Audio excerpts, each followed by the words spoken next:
hybrid workshop. All right, now we're for real. Thank you so much for coming. I'm Reed Norris. I'm with Center for Nonprofit Excellence here at the Community Foundation for Monterey County. Our work is all about making organizations more impactful and equitable and effective in their missions in our community.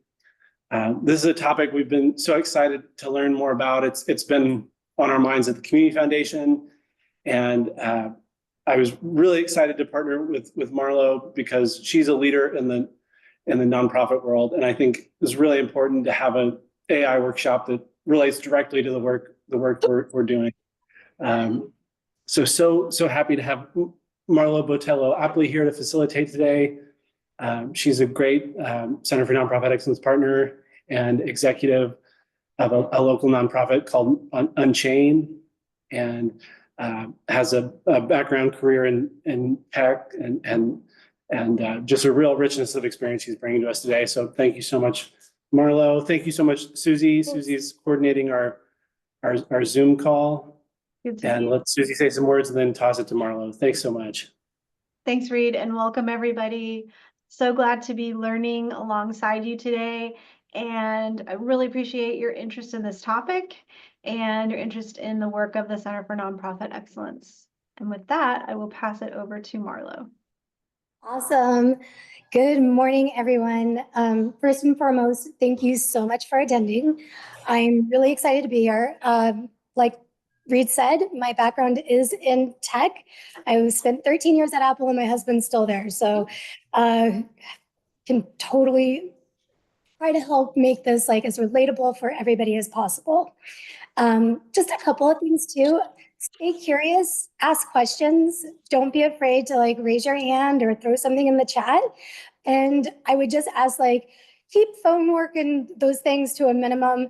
We will have an activity that will be coming up toward the end, and you'll need your computers for that when we get there. So if everybody's ready, some smiles. Awesome. Here we go. And make sure I can get this going. There we go. Okay, so you know that we're going to talk about leveraging AI for nonprofit impact and how we can use this in our daily lives to really help make our lives a little easier. Before we start, I do have a question. What is one word that comes to mind when you think of AI? Manipulating photographs, misinformation. Misinformation, okay, and that's okay, and some like not so great photos or yeah, but also great things like just enhanced ability to work with things. Nice. Tool, I see Jessica, thank you for that. Genevieve says simplify. Dr. Perry says artificial. What else do y'all think? Honestly, virtual assistant. A virtual assistant? Okay. Synthesize. Okay. Efficient. I like all those. I haven't heard anything like too scary, like HAL 9000 or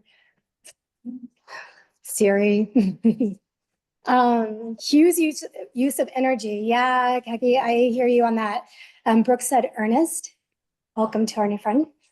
Those are all great words. We were just talking about words that we think of when we think about AI. If you want to, helpful. Okay. I love the spirit of everybody's like wanting to use this because they can see that it could be helpful, efficient, all those wonderful things. Kind of. Could be helpful but intimidating, says Valerie. Okay, well, let's see if we can make it not so intimidating for us. So today there's a couple of things that I would like to share.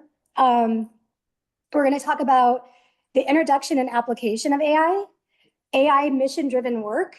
We're going to talk about implementing AI in daily operations. We're also going to touch on like the ethical considerations that we need to have as a nonprofit. And then we'll do an activity where I'm going to give you guys a chance to explore, and I'll do a demo before I set you off into groups. And we'll be able to kind of play with some of the things that I've shown you. And then ChatGPT and Canva, that's that demo. And then we'll save time for questions and discussion afterwards. How does that sound? Sound good? Excellent. So if I were to ask Susan, tell me what you can give me a definition of AI in your words. Now, I'm looking for the AI, as I said, it's professional, virtual assistant can help me to complete the job effectively, on time, sometimes before because it's so expensive. And it's saving a little of money because I don't want to use this for this people help me. Okay, yeah, virtual assistant that can really help keep you on track with tasks, help you make sure you're hitting your deadlines. Excellent, excellent. Any other definitions of what does AI stand for? Artificial intelligence, absolutely. And it can range from basic automation to super advanced machine learning. Some common misconceptions include the fear that AI is going to replace jobs. I think we remember the strike in Hollywood with the writers being super concerned and artists being concerned that they might not have jobs, or that it might be too complex for small organizations to use. And in reality, AI is about augmenting the human work and not replacing it. So if you can adopt how to use AI early and really become well-versed and utilizing it as a tool responsibly, it's going to be really great for you and your organization. Nobody's going to lose their jobs. Oh, go ahead. No. Oh, okay. So, what's the relevance to AI? Like, why is it relevant right now? What would you say? It's just pervasive. Tell You me know, more. it's being implemented everywhere we look and everywhere we don't know. Yeah, it is in a lot of places. Tell me one thing that you think you use every day that might have AI in it. Social media. Okay, yeah, absolutely. Google. Google. Yes. Snapchat. Yeah. Everything in one place. Content creation. Yeah, Pretty much absolutely. anything we do in the online digital realm. The online digital realm. Okay, yeah, I can get behind that. I've got a couple in the chat. It says it's useful time saving from writing cover letters to crafting out a workout plan. I love it. Being used to manage and create programs, content, etc. Thanks NB for that. And it's more than just a buzzword right now. AI it's everywhere. It's a technology that can help us work smarter and not harder, and can help us achieve our missions. This also can help us focus on what's important rather being trapped in the minutia of our daily work. How many of you have spent like 30 minutes typing an email out and you're like trying to make it perfect and you just wish you had some help? Yeah, that's it. I call work like that energy vampires, because it literally sucks the energy out of you. And by the time you're done, you're just like, oh my gosh, where am I even going to start next? So there are definitely lots of applications. Predictive analytics, which I'm going to touch on with donor analytics in a little bit. Natural language processing. So if you see that, that's NLP, natural language processing. Chatbots and virtual assistants. If you've ever hopped on to get help online, you probably saw a chatbot pop up. Those can be super helpful for capturing, questions that are frequently asked and having that interaction with your community. And then automation of routine tasks. So you can set it up to automate a bunch of different things. As you can see on this slide, we have a couple of, I would say, major milestones for AI. Did anybody ever see what was Space Odyssey? No, yeah. What was the bot in that one? You named it right. HAL 9000. Yeah. So it's been in our movies and in our culture for quite some time. It was actually started and developed back in the 50s. And then in 66, we had the very first chatbot, Eliza. Anybody remember who Big Blue is or what Big Blue is? Yeah. IBM, yeah. So IBM created an incredible computer that, is created by IBM. Thanks, Jesse. And that computer actually beat the chess master at chess, which I think is pretty incredible. We saw in 2004 autonomous vehicles starting. We see them, doing all sorts of things, especially like in industry. And then Watson won Jeopardy in 2011, which I think is a pretty big hoot. 23, we saw ChatGPT and Canva start to really be integrated in a lot of just productivity work. What was that? Maybe not for us. And then this past year, Apple also came out with their version of AI, which is called Apple Intelligence. So if you have a newer phone, a newer computer, and you are up to date, these are things that are simply like synced into the operating system at this point. Pretty cool, right? Awesome. Any questions so far? Comments? Okay. It's going back the wrong way. Let's try this. So I know you all gave me some really great reasons, and like the words helpful, I think is what I heard the most, a time saver.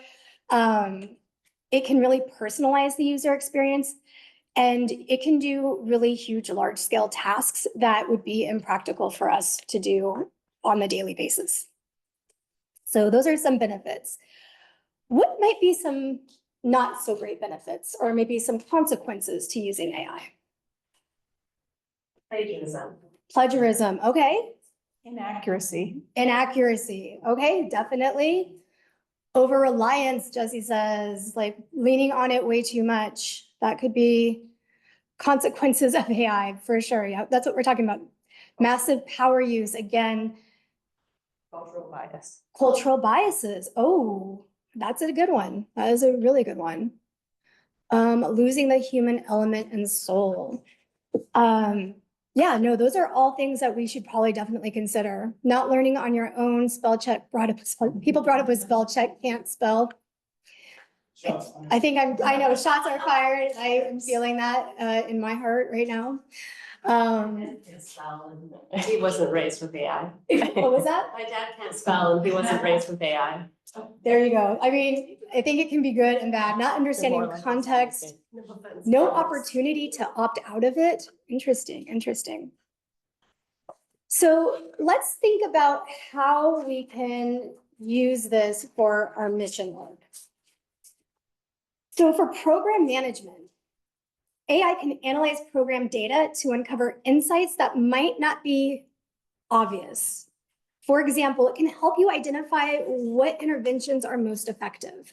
So this can come with donors, it can come with how did this fundraising event go? Lots of amazing things that I think you'll be interested in. It also can predict outcomes better with using AI, and this helps set realistic goals, expectations on past data. The more you use AI, if you have ChatGPT, it starts to learn who you are, how you speak. Like right now, when I go, hey, I need this for my canines teaching compassion, and I can just put CTC now into it, and it knows that what I'm talking about. So it's really intuitive and will be like, oh, I remember that you said this, or I remember that this is your workflow. And it'll help incorporate those things for you. What other ways do you think it could help with program development? What would you hope it could do if you had a wish list? I was able to take all of the SurveyMonkey like comments from summer reading program at the library, which was way too much for me to try and like look at and make sense. And I just loaded them all into ChatGPT and said, give me some themes. Oh. And I got some really cool themes that I was then able to say like, okay, like things that are really resonating with people are around community and around like fun. Okay. After you got that data back from that survey, what did you do with it? Like, what did you do when ChatGPT gave you these answers? I used it for our grant reports. Oh, how did you? Tell me more.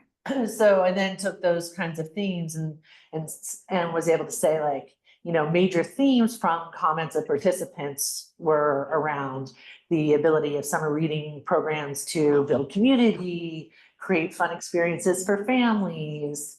And so I just use that as sort of a qualitative summary data. Excellent, excellent. What else? What else are wish lists? I see in chat, Eve says it hopes it can help identify future donors and help them with strategy to approach them.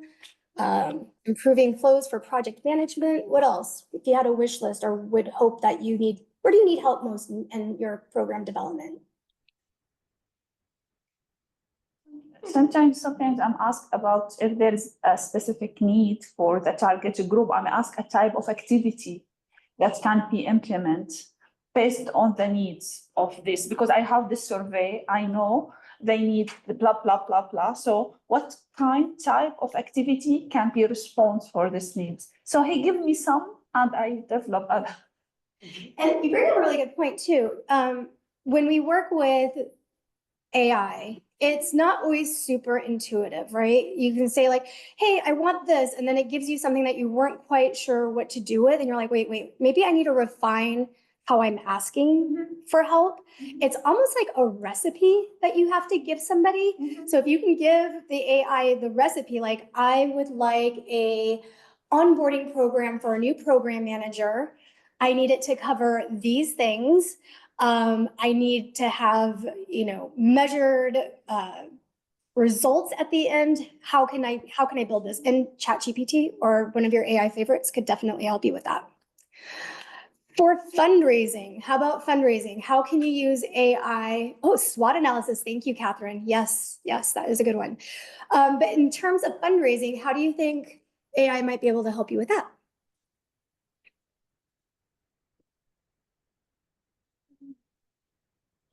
What are messages that would resonate with donors? Okay. What kind of messages are you thinking, like, exactly? Well, if you had just a certain cause, like a disaster relief fund, something like that. Okay. An angle that you wanted to explore. Okay. Help with that, kind of honing in on what that message might sound like for a specific need. I like that. Yes, Bill. I used it for prospecting. In a large capital campaign, I asked AI for anyone who had sold their business in the last 5 years. I've got consumer cellular founders that had sold their business, got a 7-figure gift from those people. Without AI, just, our word of mouth, who do I know? Who knows who I know? You're leaving prospecting on the table or leaving it behind without doing a jumpstart search for good prospects. That's a golden nugget right there. Yes. Building on that a little bit, there's a way to use ChatGPT to basically work on lead generation. So you can scour for people's emails and things like that. So maybe slightly on the edge of nefarious, but there is a way to find more people to outreach to with ChatGPT. Very cool. I never even thought about using it for prospects. So I'm learning something from you all. That's awesome. Anything else for fundraising? Have you ever hosted an event? It's a lot of.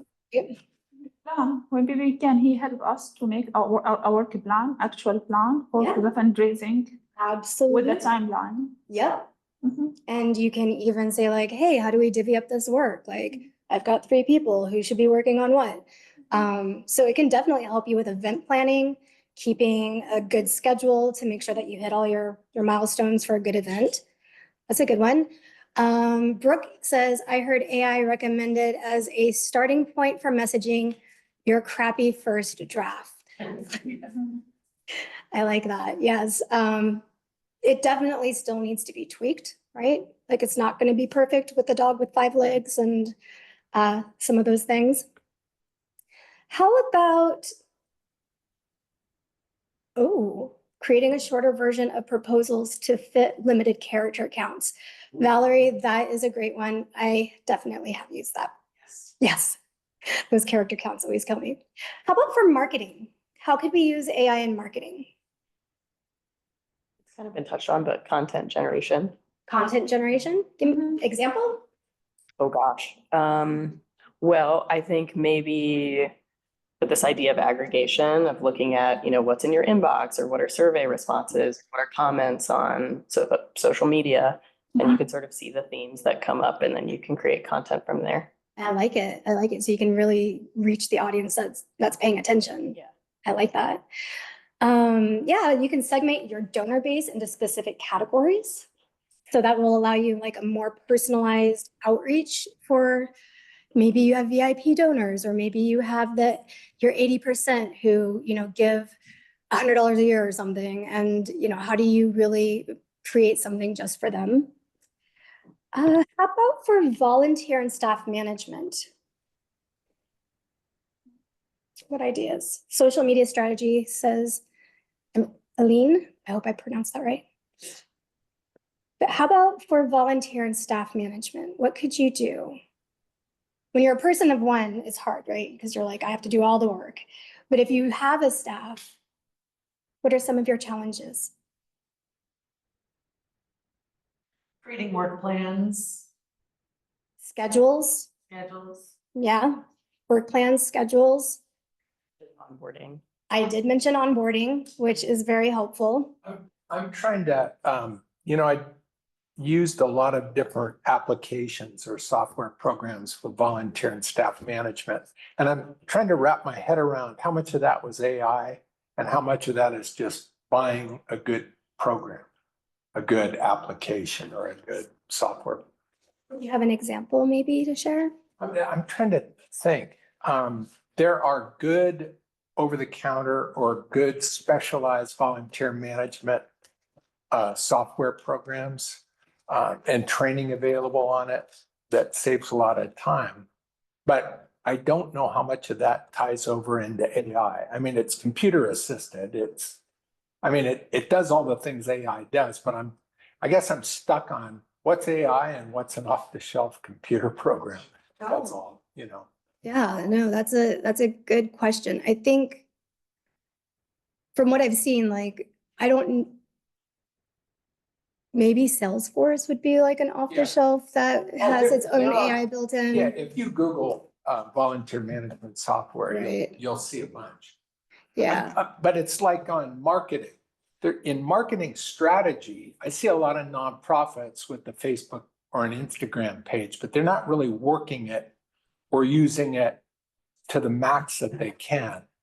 And so I think there's an AI potential to research or get information on, are you having the social media impact that you have? Are you interacting? Are your apps feeding each other?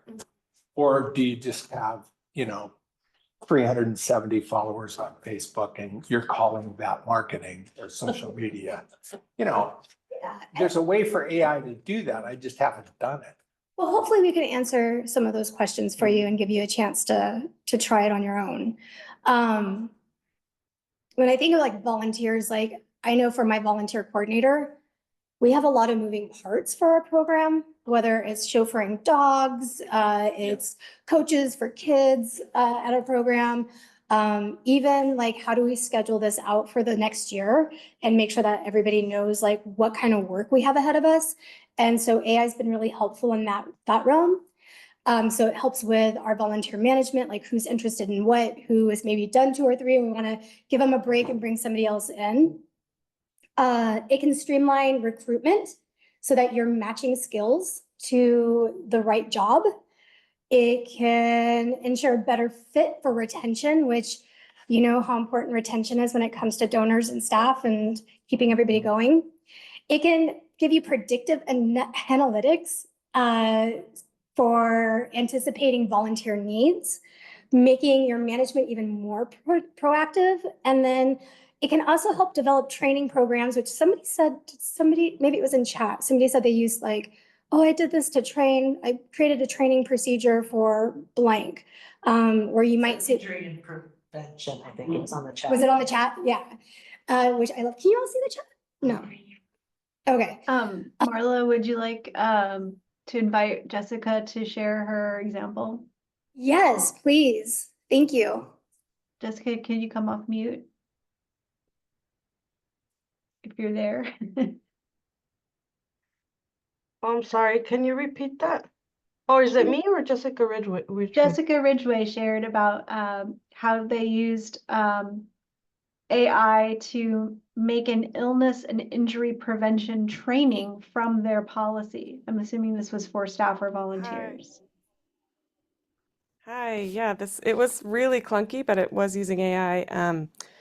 I found a slide generator first, and put the manual into the slide generator. And then I found another one that would turn my slides into a video presentation, basically narrate it and all of that for me. So I'm sure there's smoother ways to do that, but it worked. So awesome. I love it. How effective was it for you? I mean, did you get any feedback from the team when you launched it? You know, I actually just sent it out to them yesterday. I was working on it months ago and then just got back to it. And I am sure it is not the best way to train my team on illness prevention, but it's one of those things that is so boring anyway. You know, it's just something they have to hear. I mean, you have to meet everyone at their different learning styles. And if someone needs to hear it read to them, this will do that for them. Love it. Thanks, Jessica, for sharing. That's really good. One of our other, Meg, says, also allowing AI to give me a summary of how projects are going and where, as a collective, so I can get a sense of where my needs are, where my needs, I can't even read today, where my sense of needs are that need my attention. Hopefully that made sense. Let me go back one more. So the last one is for creation of processes and procedures. How many processes and procedures have you had to sit down and write because something came up and you needed? Go ahead, share, Susan. Well, because when I'm starting in the steps of creating my nonprofit, so I need to have a financial policy for my organization. So I already put everything. We are a nonprofit 501c3, blah, blah, blah, blah, blah, blah. And I need to create a financial policy for the organization. We are located in California, taking care of blah, blah, blah. And then, woo, he gave me someone's perfect. And then the board said, oh my gosh. I said, it's not me. But it was perfect because I'm trying to customize for my organization as much as I can. So and then they approved it from the first time. And when I went through it, it was covered everything that I'm looking for. That's really cool. It was so easy because when they said, you need to set a financial risk, what? I'm not accountant, how I can? And then, so I like it. this is how I use it. No, that's great. Anybody else use it for policies, procedures? Yeah, marketing style guide. We don't have like graphic designers or marketers on the team. And so I had it help me create a brand and style guide to disseminate to the team because everybody generates graphics. That's cool. I like it. So yeah, the style guide's important. If you didn't have, Out like hex codes yes, and themes in our language and all of that kind of fun, grueling stuff. I love it. I love it. I'm seeing lots of great stuff. I see Meg has her hand up in our virtual land. Hi, Meg. Everyone. Yeah, we used it to help develop, had lots of I work with youth and we have a space. And so backpack policies, how people can come in the space and out of the space. And I just kind of put in a couple of policies that I really like that I've used in the past. And then AI helped me come up with a synthesis and I would give it feedback and it would tweak it. And then I'd go back and then edit it for kind of making sure it's got trauma-informed voice and all of that stuff. That's awesome. Thank you so much for sharing that. Yeah, it can help you with, employee handbooks. It can really help you just with so many different things. Let's see here. Let's keep going. So I think we talked a little bit about these already, so I'm not going to harp on them, but I want to give you a couple of other things that I use it for. So I know we talked about donor management and outreach. It can help me analyze donor behavior and predict donor behavior. And this helps target those outreach efforts so that they're more effective. It can help with the retention, which I mentioned, and it can identify potential high-value donors. So you might have somebody who's been donating, here and there, like what kind of strategy could I use to like maybe make them a monthly donor instead of just an annual donor? Content creation, you can optimize your post times. You can suggest hashtags and even create posts that resonate with your audience. And it can also help you draft newsletters and blog posts and emails, allowing your team to focus on refining and personalizing content rather than creating it from scratch, which I think we heard how nice that marketing piece was for our friend. And then grant writing. I do want to touch on this, but I want to touch on this in the ethical part. What are some ethical concerns? I think we talked a little bit about biases. What other ethical concerns might we need to consider as a nonprofit?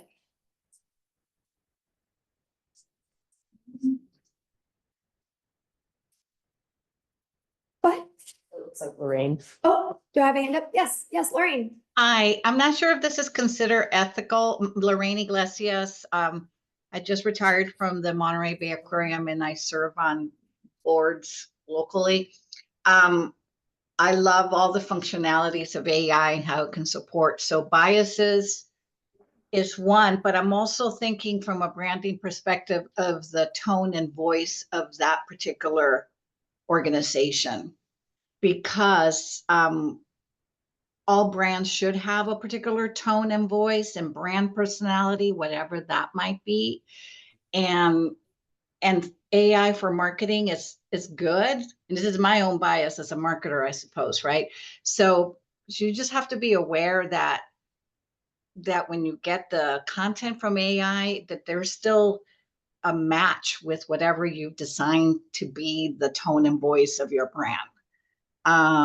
So that's just something that I like to just share out and say, it's good, and just keep an eye to that. And I know that people edit the material and all that, but just really question it and make sure that if it is an alignment with your brand tone and voice. So thanks, Lorraine. I appreciate that. Dr. Perry, you have your hand up. Yes, I want to piggyback off of Lorraine. The storytelling that goes into a grant application, yes, ChatGPT or AI can help you with that, but the tone is very important. I have had situations writing a grant and ChatGPT just says this whole elaborate story, and I'm like, wait a minute, that didn't happen. You have to take that time to go back and read that as well. So yeah, so the storytelling and the tone. Thanks, Lorraine. Love it. Thanks, Dr. Perry. Data collection, I think, is a tricky one. Where's Where, well, okay, let's get into conspiracies. So it's real. I saw this, I read this article, but it's gonna sound so second, third, fourth hand. That in a test, AI generated a data point and generated sources to confirm its data point, but it all was AI generated and didn't lead back to like a peer-reviewed study. So you can find yourself using data points that are generated and not peer-reviewed. I love that. That's very important, especially with the ethics, right? Thank you for sharing. Building on that a tiny bit, it makes me think about the ChatGPT type tools or the AI tools, like there's Perplexity, which I think is a little better to use in sort of these use cases where you can tell it to look at peer-reviewed studies as opposed to just coming up with its own. Yeah, AI at large, I suppose.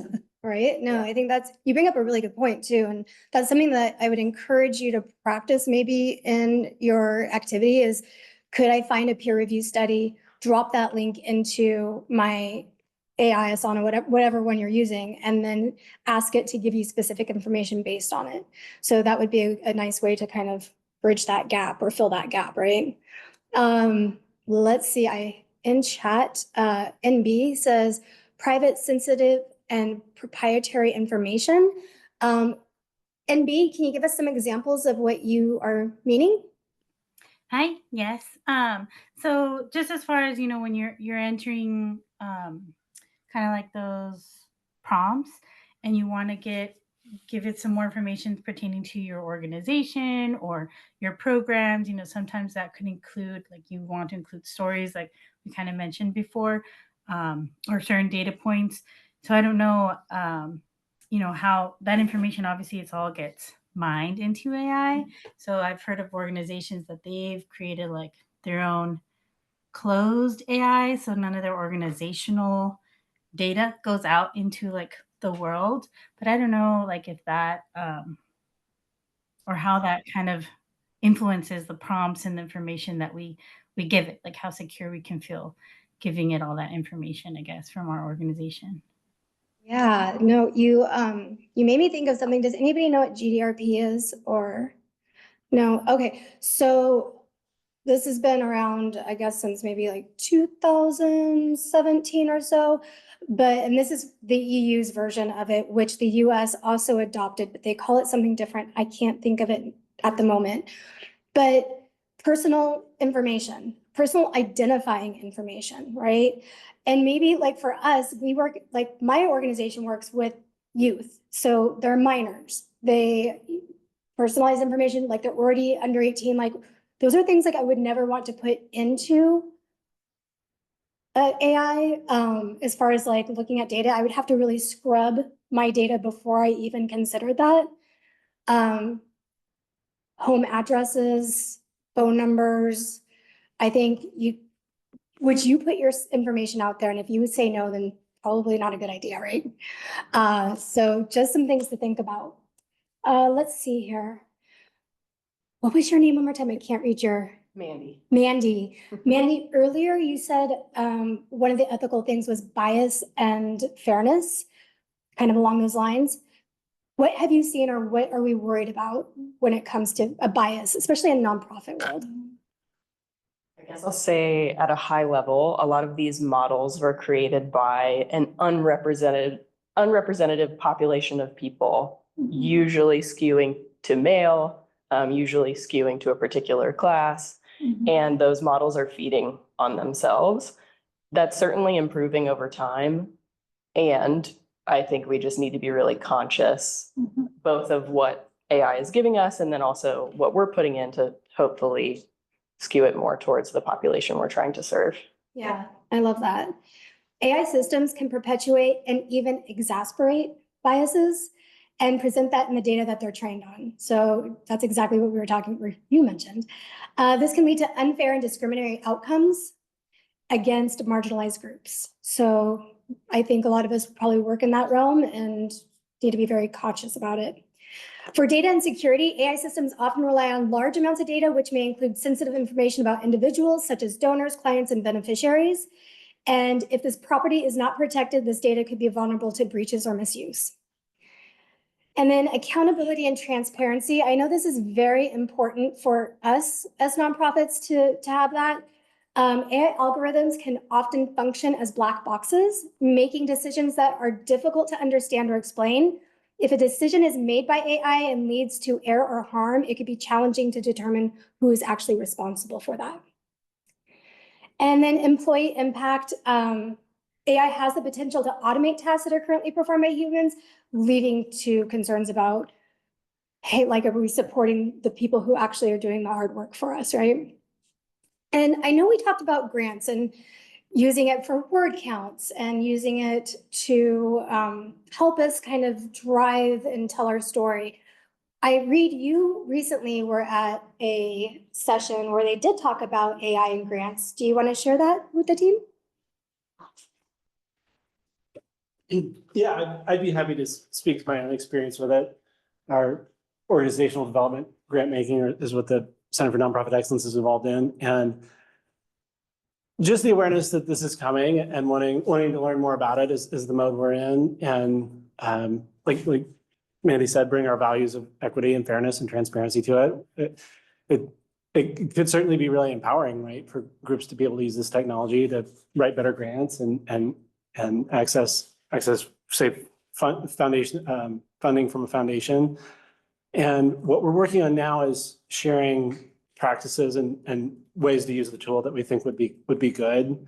You know, we came up with, within our community impact team, maybe there's a distinction around if you're applying for a scholarship or if you're writing a personal essay, there's an expectation that, you know, you're kind of bringing your full self to that and not having AI write it. If you're applying for a program grant, or in my case, the organizational development grant, I don't think there's any reason why not to use the tool and make sure you're personalizing it, right? And not, it'll give you a good kind of generic structure, and then how do you make it come to life for the person on the other end reading it, telling the story. I love that. Thank you. Thanks for sharing that. There are a couple, I know we're trying to get the breakouts. There are a couple of great questions in the chat too. Yeah. Bias question. Yeah, Kaki asked, how do we counteract bias inherent in the programs? So with AI, it's only as good as the information we give it, right? If you you put something in, you're like, hey, I want this, and you notice that it's got a bias, it's not correct.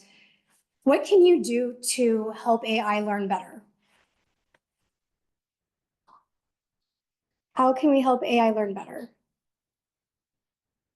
If there is something, something like or dislike, or you can add comments at the end, so you can correct that, so he will take it on for that. Yeah, it's kind of, it's kind of this mind share, right? Yeah. We all have the responsibility to say, no, that's not correct. That's not what I asked for. That has a bias, and tell the machine what's going wrong. And if as collectively we do this and we're always like, hey, like, this isn't correct, hopefully the goal would be that it would learn through machine learning, like, oh, last time I did this, that's not what they were looking for.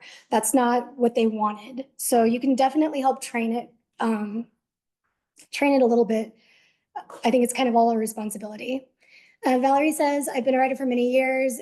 I find that writing about a topic is important to understand the topic, not only so we can write about it in different ways to meet funders' focus and interest, but also can talk to funders in meetings as a SME. That's really nice.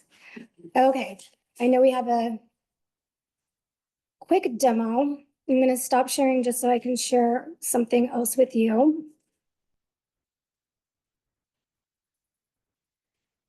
How many of you already have a ChatGPT profile?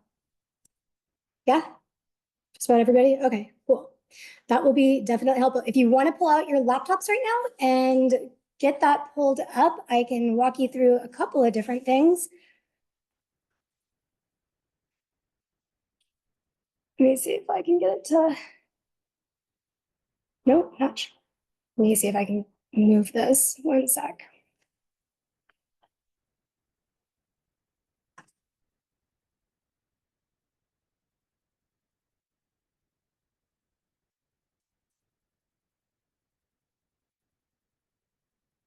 Sorry, team.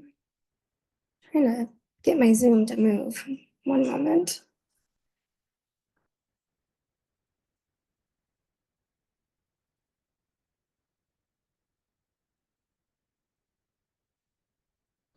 Oh my goodness, where'd it go?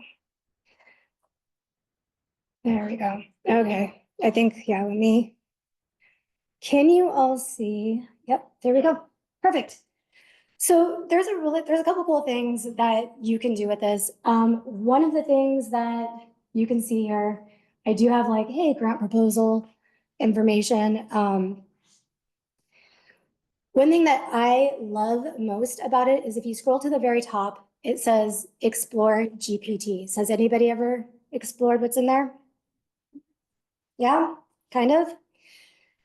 So this is basically little plugins that you can use in ChatGPT where you can get it to write something different for you. The one that I use the most is going to be Canva. It's right here. If you're familiar with Canva, you can literally put into ChatGPT that you want something very specific from Canva and it'll create it for you. So logo creators, consensus, there's a lot of different things I would say to that you could use. There's a data analysis that's been a lot of fun. Let me see if I can find one that I did. I don't know if I had it on this one.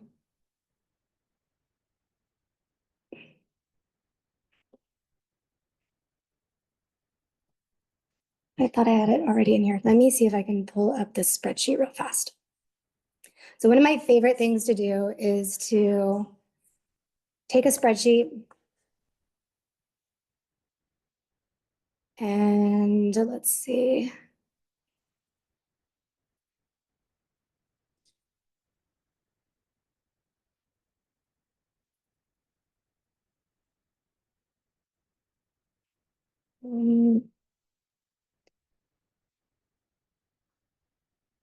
Let's just say this one. Oh my goodness. So used to having like two computers going at the same time.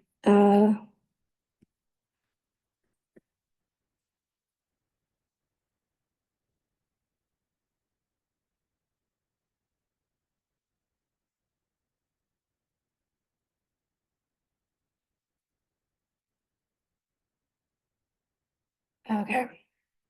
See if I can get this to work. I need it to create, let's just say, interview questions, because interview questions really aren't always the funnest, right?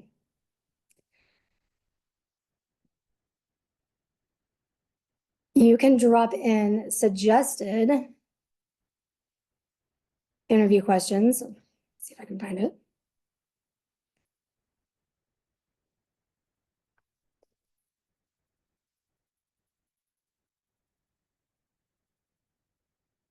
Okay, I'll just use this one.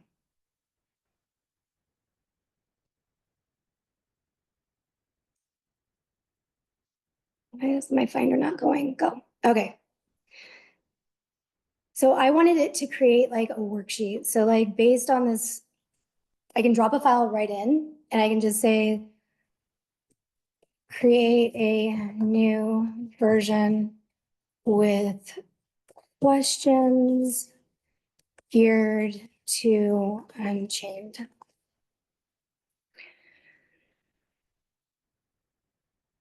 It doesn't like my file type. Of course it doesn't. Let's try another one.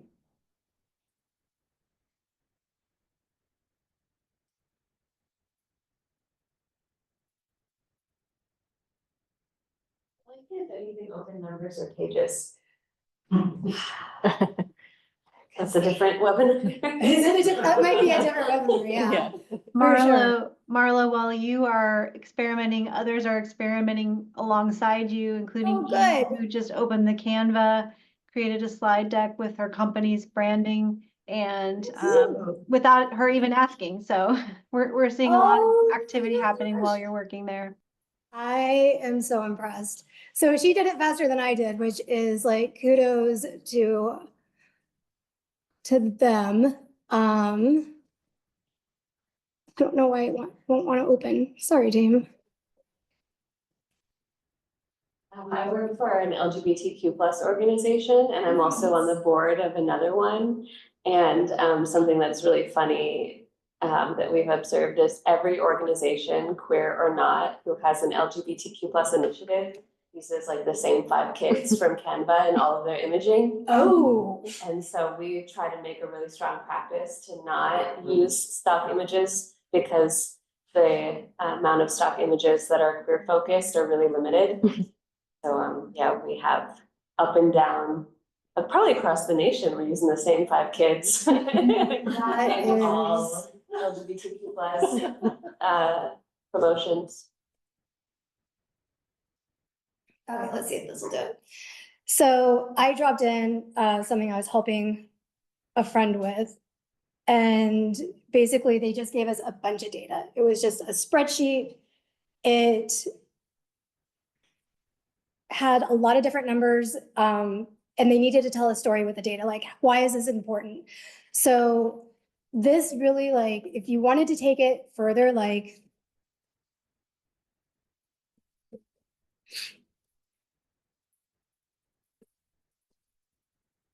Let's see here, analyze if I can spell correctly. Okay, let's try that.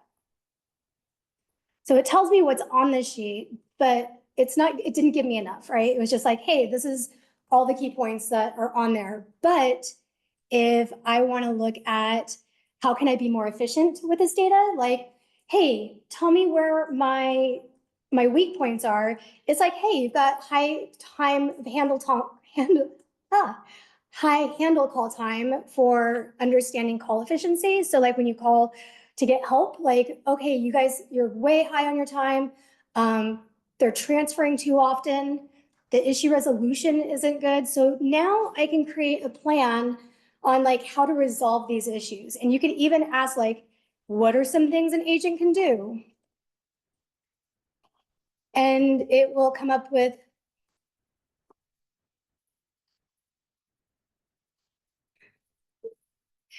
and then if I go through, it's like, it'll give me something that I could create a training on or keep going with it.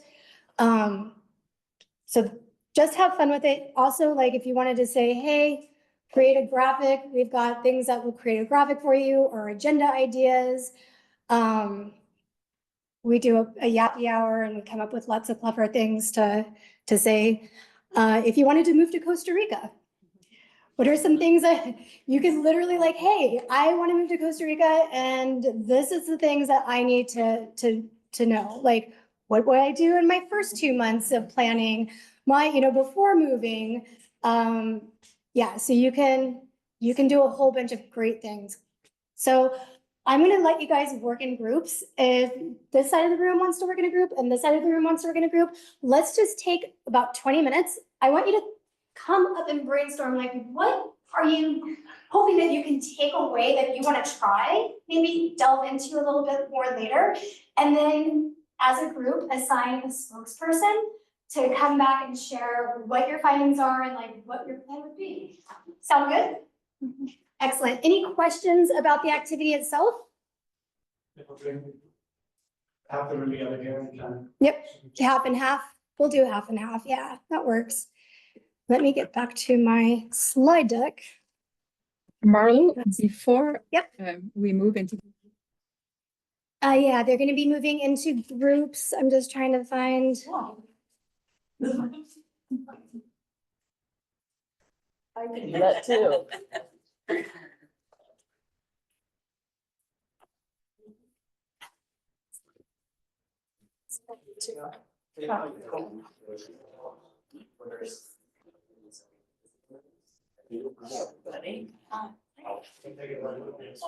I was gonna say someone could sit here. Hey, Susie, how's it going on your end? We have the rooms open. And I'm not sure if people know they need to go ahead and join their room. Have ChatGPT open. You can definitely play with it, use files in there that you feel comfortable with. So I have a question. What's the difference between signing up or just using it without a login?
Susie. Okay, I am excited to hear what you all came up with because I heard some amazing things. So we're gonna start with in the room first. Let's go ahead and start with our group by the window. So the window group? The window group. Is that us? It is us. Yeah, we use it in a lot of different ways.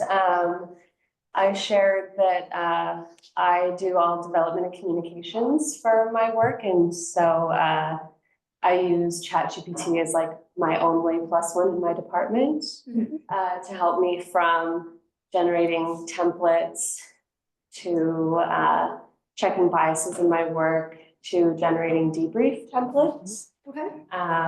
And then you shared that you're starting a nonprofit and Yesterday I have a project. I need to have a poster for that project on Instagram, Facebook. So I feed it. And with Canva, I can get something. It's so nice. So I have the poster, the video, and even the statement. Everything it was ready. I just need to post it. But I try to correct, to read, and to customize a little bit too. And that's it. Yesterday was. I'm gonna pose a question and I want all the groups to think about this. What are you needing that you think AI might be able to help fill a gap on? So I've heard a lot of like, we're using AI for marketing and for maybe our social media posts. Where are your gaps right now? And how can AI help you fill that gap or help you with that challenge? What do you think? I'll add that I think for me, I'm really interested in theme generation. So similar to the demo you did with the spreadsheet of taking data, seeing what the themes are, and coming up maybe with an outreach program based on that. I love that. I love that. So dropping in those spreadsheets, great. How about, and thank you, team. Anybody else? Can we speak online too? Of course, go ahead. Perfect. Well, I just saw like in your Explore GPT, the kind of data analysis, and I'm like super stoked to start using that. And I work with an institution that sent me poundage of produce that they use, and everything is in Word documents. So I started like putting it in Excel, and I'm like, wow, maybe AI could help me do that. So can I take a Word document where it says like, I don't know, romaine lettuce, 100 pounds shredded weekly, and ask them to put it in an Excel document. So then I can ask him to analyze the data. Is that something we can do? You absolutely can. You can drop PDFs into it. You can drop a Word doc into it. You could say, analyze this Word doc and please create a spreadsheet that includes these categories. And it'll do that for you. Would I do it just in the kind of normal bar of ChatGPT, or would I go and explore and then use another, I don't know if we call those widget or another program?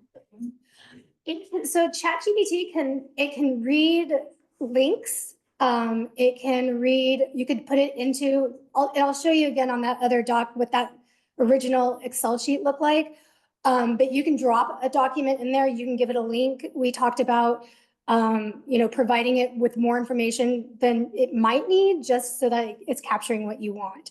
But again, it's just like that recipe book, like, hey, you need to look at this. And I'm asking some very specific questions that you need to answer. Does that help, Genevieve? Well, I think one question that I had just before we went into the breakout room is like you briefly touched upon like the Explore GPT, and then I clicked like, and then there's like feature and then trending. And I guess my question is like, what's the difference between using the normal bar and say like convert this from a Word to Excel spreadsheet with X and X column versus going into like Explore GPT and maybe doing something like, I don't know, I'm trying to quickly, data analyst. Data analyst is one of the widget that's there. If I click there and ask the same question, how would that differ? That's a good question. So think about those widgets as kind of add-ons to your AI Sunday, like you're adding another resource to it. It can also maybe create graphs a lot easier than it does in ChatGPT. So like if you're looking for visuals, so I didn't make the analytic like little app for it. So I'm not sure what that difference might be, but I've had really good success with just using ChatGPT. I see a lot of hands going up. Thank you. Yeah, you're welcome. I hope I answered your question. Sharon? Yeah, you asked for what things that people are looking for that this might be able to do. One of the people in our group suggested that he uses it for helping him with his tone. For example, like if he wants to make it whimsical or sarcastic or whatever he wants to do, he'll put in make this way, and so that's a good way to help with tone. I love it. That is really great. Thank you for sharing that, Sharon. Danielle? Well, I just wanted to share about the last question about what was the difference between the chat GPTs and the Explorer versus regular chat GPT. My understanding of it was that other people have created those chat GPT Explorer widgets, and they put in their own knowledge into those chat GPTs in their AI. So there's knowledge in those ones that might not be in chat GPT because someone else has created it. So there's actually a Explorer chat GPT that's a nonprofit executive director. And so whoever created that probably put in their experience as a nonprofit executive director, and we'll have more answers specific to through that lens. So I just thought I'd share that. I love that. No, that's really great to know, and thank you. Where did you kind of come across that information from? I was in a cybersecurity webinar, and this gentleman shared he had a cybersecurity wizard widget that he had created and explained how all of the different Explorer chat GPTs had been created, and that's how he created his as a cybersecurity wizard or whatever. That is really cool. I absolutely love that. Just trying to get this to where okay, let's see if I can make this happen for us. Let me share again. Oh, let me go back. I just need to reopen one thing. So let me get back to here. Okay, I had also, let me find that. So you see, oh, you can't see this. I've got a pop-up. I'm in my downloads, and in my downloads, I have a workbook. I'm just going to open the workbook up so that you can see what it has. So here's the data that I got. And somebody, oh, you can't see it. Hold on. It's just so stubborn sometimes. Let's do this again. Here we go. Is that the paid version, like a logged in version, or can anyone see that? This is, anybody can see it. I'm just sharing. Yeah, I'm just sharing from my computer. But somebody gave me this data. It doesn't tell you a whole lot, right? It has groups. It has maybe a queue that somebody was in, transfer rate, issue resolution, knowledge calibration, and how the evaluators scored. So if somebody from my leadership team said, hey, Marlo, what is this graph telling us? And why is this important? What I can do is what I did with that last example is I took it and I just, let me get back into here. Way too many things. Start a new one. I'm going to go into my downloads. I'm going to just drop this homework assignment into here. Now, kind of like I showed you on that last example with this workbook, I can say, tell me the trends.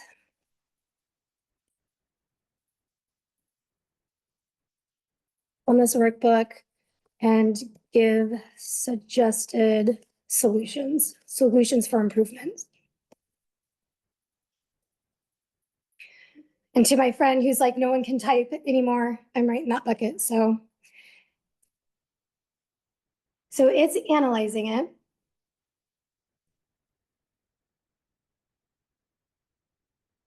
Give it a hot sec.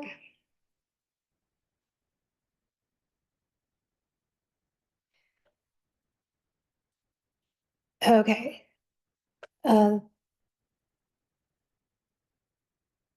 So if I were to go to my leadership team, I could say, hey, like based on these interactions, particularly for the enterprise group, we saw an increased workload.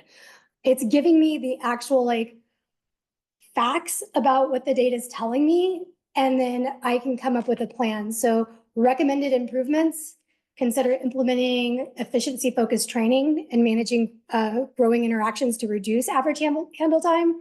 Conduct root cause analysis. And if I want to even go further, like what are some solutions to reduce phone transfers?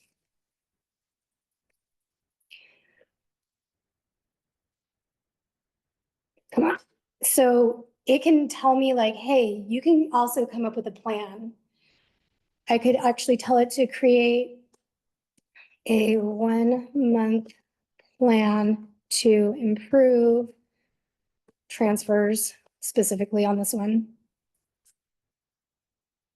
Oh, it's still going, but yeah, it's leveraging real time. It's telling me exactly like, hey, there we go. So if I want to come up with a plan for improvement with hard dates that I could be accountable for somebody, it's going to be like, hey, these are things that you can do to make that happen. And then if I had to write a SMART goal, maybe I have to teach somebody or give coaching.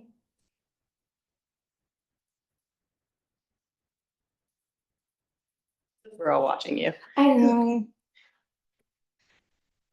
And I don't know, like, I think one thing we are missing a lot in nonprofit is coaching our staff and having SMART goals that we can help them grow on.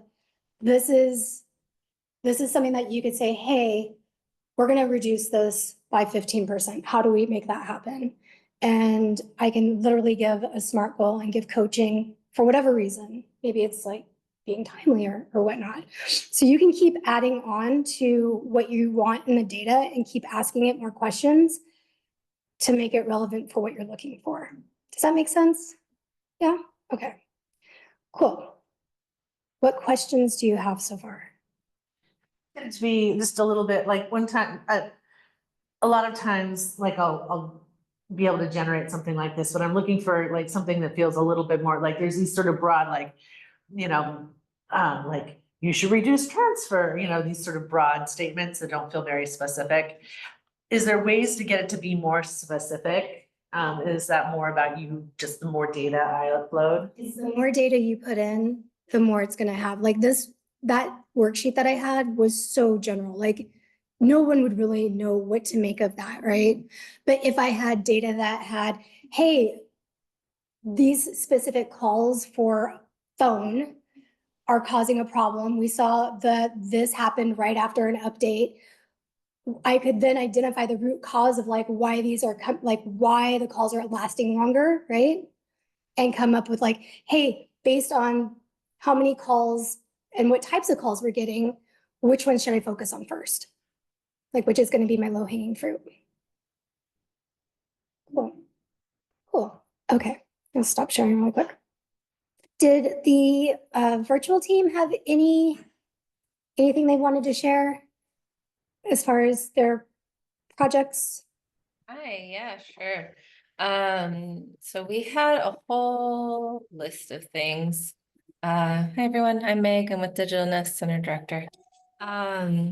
One of the ideas was like rebranding for an event. So they do an annual event and it's a fun run and they needed just support in rebranding that for the next year. And so they put in kind of information of what they've done before and what they're hoping to do, and then found some great ideas. Caveat being to double check and make sure no one else is using those slogans and, just making sure that you're kind of paying attention to that. Marketing for a grand opening, getting ideas, the creative ideas. We talked about how kind of uncanny it can be sometimes, the and in knowing kind of what we're talking about, but then also it's almost like a new language learner and kind of the recognizing that there's some challenges in that and helping it to learn or to then just try to edit. There was this sweet but also sad story where someone put in a whole like well thought out email and emailed somebody, and then they got a response back and it felt very weird, and they tried to figure out weird and why, and they put it in ChatGPT, and sure enough the response they got back was like verbatim the email they had gotten. So just really paying attention to kind of that reverse impact of how it might come off if it sounds like it's from an AI only, and making sure to address that. There was thoughts about legality around using art from AI. At what point is it copyright? Is it copyright if it's generated by an AI, and how do you kind of manage that and make sure that somebody's not going to come later on and have concerns about it. But in general, I think we were all focused on keeping it light, social media, or using it as like a jump off point for ideas. And kind of, I was talking about going from zero. So sometimes for me, the hardest part is to just get something on the paper. So this gets something on the paper, and then from there can kind of make it your own. Love it. That's really great. Thank you for sharing, Meg. We did a lot today, actually, team. We covered a lot of different topics. We talked about ethics. We talked about AI history. We talked about how we're using it now and the possibilities of what it can do. It's a really powerful tool and it will make your life easier. I just would encourage you all to stay curious as you leave and to really think about like, I'm going to go back to my desk and do what that's new with AI. Maybe it's creating a schedule for communications. Maybe it's creating a schedule for events, or, hey, this is what I need for my inventory, or creating a new spreadsheet for lettuce, which I think is pretty great. But I do want to stop and I can stay. I know we're getting close to the end of the hour, but any other questions that I may have missed? Yes. I have a question about kind of the recurring theme of personalization. I wonder if there's like a healthy desensitization that we can, shouldn't move toward, because particularly in this room, we're all heavily time-taxed nonprofit workers who are not, making that big bank, and we are working beyond the hours that any of us are contracted to work. And so to use these tools to buy us some time and then face consequences of not being personal enough feels damaging. There is actually, I think ChatGPT does this now, but you can tell it to sound more human. You can, there's another program and I can't think of it off the top of my head, and it might be in one of the resources I share.